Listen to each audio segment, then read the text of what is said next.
अब देखिए impact of AI in CAD. इस वीडियो के अंदर, इस पर्टिकुलर वीडियो में, ये जो आदमी है इसको एक फ्रेम डेवलप करना है और एआई ने देखो कितने सारे तरीके के फ्रेम डेवलप करके दे दिए हैं। अगर आप एक हेल्पर हो और उसकी जगह रोबोट आ रहा है, पर आप ही रोबोट की प्रोग्रामिंग कर रहे हो, आप ही रोबोट की सेटिंग कर रहे हो, आपकी नौकरी तो बहुत सैलरी ट्रिपल हो जाएगी। आप इतनी ईजी आपकी जॉब, जितनी सिंपल आपकी जॉब, उतना ज्यादा आप रिप्लेस होने के चांसेस आपके हैं। सो हाई स्टूडेंट्स, मुझे ये वीडियो बहुत पहले बना देनी चाहिए थी, बट मैंने बहुत अच्छे से रिसर्च करा है, बिकॉज बिना रिसर्च के कुछ भी बोलना ट्रेंड के हिसाब से जो आजकल सब कर रहे हैं, that is not a wise thing.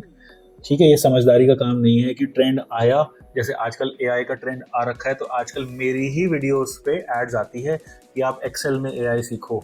अब तक माइक्रोसॉफ्ट की तरफ से कोई एक्सेल में एआई नहीं आया है, बट वो 100 रुपए में लोगों ने कोर्स चालू कर दिए हैं एआई सिखाने की। इतना ज्यादा एआई का ड्रामा शुरू हो रखा है कि अभी 2-4 महीने में ना एआई का सोप और शैम्पू भी आने लग जाएगा। एआई बेस्ड सोप बताएगा आपको कब नहाना है कब नहीं नहाना, यू नो। इतनी चीजें एआई के अंदर, हर चीज में। मैं लिटरली, मैं मजाक नहीं कर रहा हूँ, मैंने वो ब्लिंकिट से अंडे खरीदे थे, लाइक 6 एग्स आई परचेज्ड। उस पे लिखा हुआ है AI based visual inspection.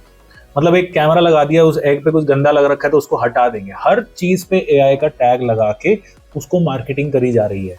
I can also do the same thing कि आरबीएम कैड के पास एक एआई बेस्ड स्टूडेंट हेल्पर है, अभी आपको बताएगा कौन सा कोर्स जो है वो आपके लिए बेस्ट है। अब आप खुद सोचिए कि कोई एक कंप्यूटर आपको बता सकता है कि आपका क्या करियर चॉइस होगी। अगर मैं बैठा हूँ वर्सेस एक एआई बैठा है, मुझे नहीं लगता 50 साल बाद भी ये कंप्यूटर बता पाएगा जितना अच्छा मैं बता पाऊंगा एक मैकेनिकल के स्टूडेंट को कि उनको क्या करना है अपनी जिंदगी में। तो एआई कैड में क्या हमारा चेंजेस लाने वाला है, that is the topic of this video. इसमें मैं सीएनसी वीएमसी वालों को भी बात करूंगा, मैकेनिकल वालों की भी बात करूंगा, and I will explain in detail कि क्या आपके करियर में फर्क आने वाला है, क्या आएगा कि नहीं आएगा, पहली बात। दूसरा, आएगा तो कितना फर्क आएगा। कुछ बच्चों को लग रहा है जी कैड तो हम कैड डिजाइनिंग सीख रहे हैं तो ये तो सबसे लेटेस्ट है मैकेनिकल में, अब ये नहीं, हमने एआई का कुछ नहीं सीखा तो हम तो यहाँ से भी हमारी नौकरी जाएगी। तो ऐसा बिल्कुल भी नहीं है, कोई फर्क नहीं पड़ने वाला। ठीक है, कैड डिजाइन में सिर्फ एक न्यू चीज है, जनरेटिव डिजाइन, जनरेटिव कैड, जिसमें लेट्स सपोज मैं, ये डाई है मेरे पास, मैं सॉफ्टवेयर को बोलूंगा कि मेरे को ये प्रोडक्ट है और इस जो एक डाई है या कोई भी है, इसके आप मेरे को इटरेशंस बना के दो। इटरेशन का मतलब होता है एक ही चीज का रिपीटेशन, जिसका मतलब ये हुआ कि लेट्स सपोज मैं किसी भी डिजाइनर की बात करूं, लेट्स सपोज एक फोन का कवर बनाना है मुझे, तो मैं सॉफ्टवेयर को इनपुट दे सकता हूं कि ये फोन के कवर की हजारों तरीके के मेरे को पैटर्न बना के दिखा दो। अब वो क्या करेगा कि वो एआई, एक आइडियल एआई सिस्टम क्या करेगा, वो ऑनलाइन देखेगा कि किस किस तरीके के फोन कवर आ रहे हैं। उसके बाद वो सारे परम्यूटेशन एंड कॉम्बिनेशन जोड़ देगा। पिंक कलर के साथ बैटमैन लगा देगा, रेड कलर के साथ बारबी गर्ल लगा देगा, मतलब हर चीज को मिला के कुछ ना कुछ खिचड़ी बना के आपको दे देगा। फाइनल चूज किसको करना है, आपको करना है। तो वो काम होगा एआई का कि कैड में आपको डिफरेंट डिफरेंट वो फॉर्म्स बना के दे देगा उसी चीज की। लेट्स सपोज मैं कहता हूँ हेडलाइट का डिजाइन है, ये उसके कंस्ट्रेंट्स हैं, मतलब इतने बाय इतने डायमेंशन में हेडलाइट मुझे फिट करनी है, तो वो जितने भी डिजाइन हो सकते हैं वो बना के दे देगा। बट फाइनल चूज कौन करेगा, who will choose that design, ये कौन डिसाइड करेगा कि वो फाइनल प्रोडक्शन में कैसे जाएगा, ये सारा काम तो कैड डिजाइनर का ही होने वाला है। बट हाँ, फर्क आएगा, एक जगह जरूर आएगा, जितना बेसिक काम करोगे आप। एआई इंपैक्ट कहां करेगा फिर, अभी तो मैं कैड में डेप्थ में जाऊंगा, पर एआई इंपैक्ट कहां पे करेगा। सबसे पहली बात, जितना बेसिक आपका काम उतना बड़ा आपके ऊपर इंपैक्ट। कंटेंट राइटिंग का काम ये था कि जी कोई है नहीं कि कुछ एक पैराग्राफ लिखना है किसी चीज पे, तो कंटेंट राइटर्स को उन्होंने रखा जो इधर उधर से डेटा सीख के कुछ उस पर आर्टिकल लिखेंगे, जो काम इंपॉर्टेंट है, पर एआई उसको रिप्लेस कर चुका है। 1 सेकंड में चैट जीपीटी में आर्टिकल बन जाता है। ठीक है, बट कंटेंट राइटिंग कैड जितना टेक्निकल नहीं है। कैड के अंदर हजारों चीजें हैं, हजारों कंस्ट्रेंट्स हैं, बहुत सारे टेक्निकल हमारे पास कंडीशंस हैं। तो एआई अभी तक तो वहां नहीं पहुंचा, ना मुझे लगता है कि नेक्स्ट 4-5 साल 6 साल में पहुंचने वाला है। तो जितना बेसिक आपका काम होगा उतना ज्यादा आपकी रिप्लेसमेंट होगी। This will be the defining factor. मतलब कुछ भी आप काम कर रहे हैं, जैसे सीएनसी वीएमसी इंडस्ट्री में एक हेल्पर होता है जो सिर्फ और सिर्फ दरवाजा खोलता है, पार्ट निकाल के रखता है और नया पार्ट लगाता है, that is called a helper. गई उसकी नौकरी, अभी चली जाएगी, क्योंकि मैं आपको इसी वीडियो में डाल दूंगा ऊपर वीडियोस जिसके अंदर ये काम रोबोट कर रहे हैं। इंडस्ट्रीज, मैं सारी इंडस्ट्रीज से कनेक्टेड हूँ। आरबीएम कैड पे रोज कोई ना कोई इंडस्ट्री आके इंटरव्यू ले रही होती है, एंड ऑरेंजवुड लैब्स हमारा एक रोबोटिक्स पार्टनर भी है, वो खुद डिस्कस कर रहे हैं। इंडस्ट्रीज कह रही है जितना ऑटोमेशन करना है करो, क्योंकि कोई भी एक ह्यूमन बीइंग को नहीं रखना चाहता। बड़ी ऑब्वियस सी बात है, मेरे को अगर एक एम्प्लॉय है वर्सेस एक कंप्यूटर और अगर काम दोनों सेम कर रहे हैं तो मैं एम्प्लॉय को कभी नहीं रखूंगा। एम्प्लॉय लेट आता है, एम्प्लॉय टाइम पे नहीं आता, एम्प्लॉय सैलरी ज्यादा मांगता है, एम्प्लॉय के नखरे होते हैं, पॉलिटिक्स होती है। मशीन की कोई पॉलिटिक्स नहीं है, मशीन को जिंदगी भर काम कराओ, राइट। तो अगर मैं एक हेल्पर पे डिपेंडेंट हूँ जिसको मुझे ईएसआई देना है, मुझे पीएफ देना है, मेरे को उसके नखरे सहने हैं, तो मैं क्यों रखूंगा। मैं एक रोबोट लगा दूंगा, रातों रात काम करेगा। तो आप अपने आप को एनालाइज करो एआई में कि आप कर क्या रहे हो, आपका काम कितना रिप्लेसेबल है। आप नेक्स्ट 5 साल का भी छोड़ो, अब आज की बात कर लो। आज अगर आप सिर्फ एक दरवाजा एक मशीन का खोल रहे और बंद कर रहे हो, तो आप मान के चलो कि आज या कल 6 महीने साल के अंदर आपकी नौकरी जाने वाली है। आपको अपने आप को अपग्रेड करना है। ऑटोकैड के अंदर अगर आप एक सिंपल ड्राइंग बना रहे हो, कोई पार्ट देख के सिंपल अगर ड्राइंग बना रहे हो, तो आपकी नौकरी भी जाने वाली है, क्योंकि अभी भी स्कैनर आ गए हैं, स्कैन करके सीधा ड्राइंग बन जाती है। ठीक है, तो जहां पे जितना हाई लेवल आपका रोल रहेगा, लेट्स सपोज आप एक ऐसे प्रोजेक्ट पे काम कर रहे हो जहां 8-10 इंजीनियर्स को मिलकर डिसीजन मेकिंग करनी है, बहुत ही कॉम्प्लेक्स पार्ट है, वेंडर्स पे जाना है, वेंडर्स पे जाके आपको कोटेशंस लेनी है, फिर जो पार्ट है उसकी टेस्टिंग करनी है, तो वहां पे आपकी नौकरी बिल्कुल रहेगी। तो जितना सिंपल, अब एक अकाउंटेंट का ही हम रोल पकड़ लेते हैं। अकाउंटेंट जो है, अगर आपकी बेसिक बिलिंग से डेटा एंट्री कर रहा है तो वो खत्म है, क्योंकि वो सारी चीजें ऑटोमेटेड हो जाने वाली है। Whole role will be over. जो डेटा एंट्री कर रहे हैं, किसी भी तरीके की डेटा एंट्री कर रहे हैं, that role will be gone. But sales का आदमी कभी आउट नहीं होने वाला, क्योंकि कभी भी एक कंप्यूटर सेल्स नहीं कर सकता। कन्विंसिंग पावर कहाँ होती है कंप्यूटर में? जहां ह्यूमन इंटरेक्शन की वैल्यू है, जहां आपकी पर्सनैलिटी यूज आ रही है, जहां आपका लॉजिक यूज आ रहा है, जहां आप एक कॉम्प्लेक्स प्रॉब्लम सॉल्व कर रहे हो, वहां पे आपकी जॉब जो है वो रहेगी।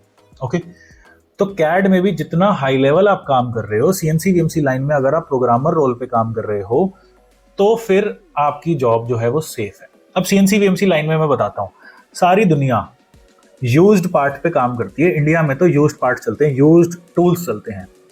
अब ये एक एक्सपीरियंस वाला आदमी कह सकता है कि यूज टूल टूट जाएगा मेरे, अगर लेट्स सपोज मशीन की मेरी आरपीएम 8000 है और मैं उस यूज टूल को 8000 पे ही चला रहा हूं, तो वो टूट जाएगा। एआई को नहीं पता लगेगा कि कितना यूज्ड है, क्या है। और एआई को अगर बताना भी है यूज, तो एक इनपुट देने वाला भी होना चाहिए। एआई को भी तो कोई बताएगा ना कि भाई ये यूज टूल है, मैंने चोर बाजार से खरीदा और स्क्रैप मार्केट से खरीदा और ये चला रहा हूं मैं अपनी मशीन पे, तो आप अपने हिसाब से कोड बनाओ। तो एआई को इनपुट देना बहुत जरूरी है। एआई अपने आप काम नहीं करेगा। कंटेंट राइटिंग में भी जो इनपुट दे रहा है कि मुझे किस तरीके का आर्टिकल चाहिए, मुझे किस तरीके का काम चाहिए, उसकी नौकरी हमेशा रहेगी। डिसीजन मेकर उसकी नौकरी हमेशा रहेगी, वो कभी नहीं जाने वाली। पर जितना सिंपल आपका काम है, उतनी जल्दी आपकी नौकरी जाएगी। तो ये तो है एक इंट्रोडक्शन एआई का। अब मैं बात करूंगा स्पेसिफिकली कैड डिजाइन की, कि कैड डिजाइन में क्या रोल जो है वो आने वाला है, डिफरेंस क्या आने वाला है। अब देखिए impact of AI in CAD. इस वीडियो के अंदर, इस पर्टिकुलर वीडियो में, ये जो आदमी है इसको एक फ्रेम डेवलप करना है, और एआई ने देखो कितने सारे तरीके के फ्रेम डेवलप करके दे दिए हैं, और हर चीज का पैरामीटर वो बना के दे देगा। ये जो काम है ये आपका एआई में आएगा कि ये जो फ्रेम है, इस फ्रेम के डिफरेंट डिफरेंट आइटरेशन, ये देखो कैसे चेंज हो रहा है वो, ये एआई अपने आप बना के दे देगा। उसमें अपने आप सिमुलेशन भी कर देगा, किसकी क्या स्ट्रेंथ है, क्या मटेरियल का आपका वेट है। आप दोगे उसको पैरामीटर्स, एआई खुद नहीं सोच सकता, ये कभी नहीं होने वाला। आप ही दोगे कि क्या मेरी एप्लीकेशन है, मुझे एक फ्रेम बनाना है, कितना वेट होगा, अगर मेरे को स्ट्रेंथ किस कोर एरिया में ज्यादा चाहिए, उस हिसाब से एआई आपको अपने सारे ऑप्शंस बना के देगा। देखो अपने आप चेंज करे जा रहा है। ये काम जो है इसमें भी कैड डिजाइनर ही करेगा, उसको सपना नहीं आएगा सॉफ्टवेयर को कि क्या बनाना है। तो ये ड्रोन का फ्रेम है। अब ड्रोन का फ्रेम डिफरेंट डिफरेंट आइटरेशंस ये जो सॉफ्टवेयर है अपने आप करके दे देगा, और आपको टेस्टिंग करनी है। You have to be the final decision maker कि ये चलेगा कि नहीं चलेगा। तो एआई सिर्फ अभी के टाइम पे एक हेल्पिंग कैपेसिटी में है, उससे ज्यादा कुछ भी नहीं है। ओके, तो जनरेटिव जो कैड होता है उसके अंदर कोई भी चीज की हजारों आइटरेशंस कैड डिजाइन सॉफ्टवेयर दे सकता है। और अभी जो हमारे पास बच्चे पढ़ रहे हैं उनको इन सब चीजों की टेंशन लेने की जरूरत नहीं है। तो अगर लेट्स सपोज मेरे पास एक ये पार्ट है जो किसी रोल के लिए आ रहा है, तो जनरेटिव कैड कह सकता है जी ये एल्यूमिनियम के बजाय टाइटेनियम में बना लो, राइट, या कुछ और मटेरियल यूज कर लो, इसमें ऐसी स्ट्रेंथ हो जाएगी, वैसी स्ट्रेंथ हो जाएगी। आपको वो हजारों ऑप्शंस दे देगा, और उस ऑप्शन से चूज किसको करना है, आपको। पर चूज करने वाले में दिमाग होना चाहिए, इंजीनियरिंग वाला, उसको पूरी नॉलेज होनी चाहिए। तो कंक्लूजन ये है कि डरना कुछ नहीं है, जो आप कर रहे हो वो आप करते रहो। अभी भी कंटेंट राइटर सीनियर वाले बैठे हैं, वो बस एआई से काम करा रहे हैं। जूनियर वाले जो है वो खत्म हो जाएंगे सारे। तो जितनी आपकी काम आप मतलब अब तो स्किल आपको सीखने का और ज्यादा एक रिक्वायरमेंट है। तो लोअर लेवल पे काम नहीं रहने वाला, जितनी टेक्नोलॉजी आएगी। अब रोबोटिक्स अगर आपकी जॉब ले रही है तो रोबोटिक्स सीख लो ना। अगर आप एक हेल्पर हो और उसकी जगह रोबोट आ रहा है, पर आप ही रोबोट की प्रोग्रामिंग कर रहे हो, आप ही रोबोट की सेटिंग कर रहे हो, आप ही उसको सेट करके दे रहे हो, आपकी नौकरी तो बहुत, सैलरी ट्रिपल हो जाएगी आपकी, मे बी 10 गुना भी हो जाए आपकी सैलरी। एक हेल्पर की 10,000 सैलरी होती है, रोबोटिक्स की 1.5 लाख रुपए सैलरी होती है, 15 गुना सैलरी हो जाएगी आपकी। तो अपग्रेड करना ही हमारे पास ओनली ऑप्शन है। एआई नहीं सीखना, वो कंप्यूटर साइंस वालों के लिए है। आपकी अपनी फील्ड में आपको अपग्रेड करते जाना है, करते जाना है, करते जाना है। जितनी टेक्निकल नॉलेज हो उतनी आपके पास होनी चाहिए, and then your job will be totally fine. तो आप देख सकते हैं कि एक स्केच हेल्पर है, जैसे कैड डिजाइन में प्रेजेंटली एआई आपको हेल्प कर सकता है। It can help you to become a better designer. जैसे स्केच हेल्पर है, स्मार्ट मेट है, अपने आप असेंबली कर देगा, अपने आप कंस्ट्रेंट्स ढूंढ लेगा, अपने आप जो है आपको सजेशंस देगा कि कहाँ पे क्या कंस्ट्रेंट होना चाहिए, क्या टॉलरेंस होनी चाहिए। तो कैड डिजाइनर की नौकरी नहीं ले सकता वो। ओके, ये सारी चीजें जो है आप एक बार देखिए कि डिजाइन असिस्टेंट में selection helper, mate helper, sketch helper, smart mate, ये सारी चीजें, डिफरेंट डिफरेंट टूल्स जो है वो आपके पास आते जाएंगे, आते जाएंगे, आते जाएंगे। बट आपका जब तक आप इन टूल्स पे यूज करना जानते हैं तब तक आपकी नौकरी खाई नहीं जा रही। तो जैसे कंटेंट वाले हैं, जो लोग एआई यूज करके अपना काम कर रहे हैं, उनकी सैलरी उल्टा और बढ़ गई है। और जो लोग वहीं बैठे हुए हैं, जिन्होंने अपग्रेड नहीं करा है, एआई यूज करना नहीं आया, उनकी नौकरी जो है वो जा चुकी है। इसलिए जैसे मैंने एग्जांपल दिया था एक रोबोटिक्स के, आप अगर एक हेल्पर है और आपको एक रोबोट रिप्लेस कर रहा है तो आप रोबोट सीख लो। ऐसे अगर आप एक कैड डिजाइनर हो और एआई टूल्स आ रखे हैं तो एआई टूल्स को यूज करो, इमीडिएटली सीखो, ताकि आपका डिजाइन फास्ट हो, बेटर हो, आपका काम फ्लुएंटली चले, बहुत ज्यादा स्मूथली चले। That is what your role is. अभी के लिए आप हर चीज स्टेप बाय स्टेप होती है, ऐसा नहीं होता कि रातों रात कुछ बदल जाएगा, वो नहीं होने वाला। आपको बस अपने हिसाब से, अब जैसे लीगल इवन लीगल एआई आ चुका है, जो लॉयर्स का काम क्या होता है, ड्राफ्टिंग करना। पर आपको लगता है कि एक ऑटोमेटिक जो सॉफ्टवेयर है वो ऑटोमेटिक एक लीगल ड्राफ्ट बना सकता है? That can never happen.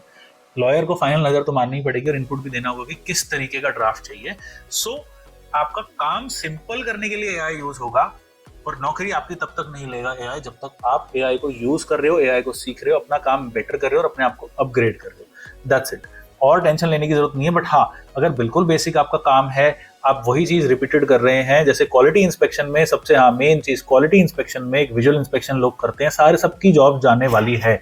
आप इमीडिएटली अपने आप को अपग्रेड कर लो, अदरवाइज 4-5 साल में सारा विजुअल इंस्पेक्शन हो जाएगा, रोबोट से हो जाएगा, आपका काम नहीं रहेगा। डॉक्यूमेंटेशन भी आप जो कर रहे हो वो भी आपकी सब ऑटोमेटिक हो जाएगी। बाकी I will make another video on manufacturing, another video on interior design, another video on architecture की क्या एआई से आपके जॉब पे फर्क पड़ने वाला है। बट अगर मैं बेसिक एक रूल बताऊं, कंक्लूजन ये है कि जितनी इजी आपकी जॉब, जितनी सिंपल आपकी जॉब, उतना ज्यादा आप रिप्लेस होने के चांसेस आपके हैं। Thank you so much.